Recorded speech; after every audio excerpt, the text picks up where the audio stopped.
naman ang panlalaking binili kong pitaka. Tara, samahan niyo ako mag-unboxing. Ayan po. Galing pa to sa China. Doon ko pa siya na-order.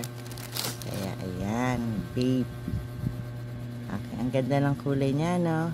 Pink and red. Pero talagang camouflage yan. Tingnan niyo, ang ganda. So, sa loob, ganyan siya.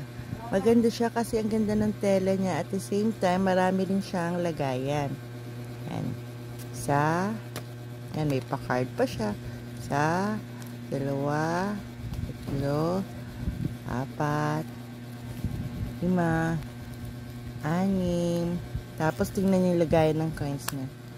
Wow, ang ganda. Oh, ayan, na dalawa. Siyempre may papiso na yan, ano, para pampaswerte. Tingnan niya. Tapos ayun yung sa harap, yan yung sa loob niya. Tapos eto naman yung sa likod niya, ganyan. Ayan, may tarjeta pa siya. Ang ganda, diba? Thanks for watching.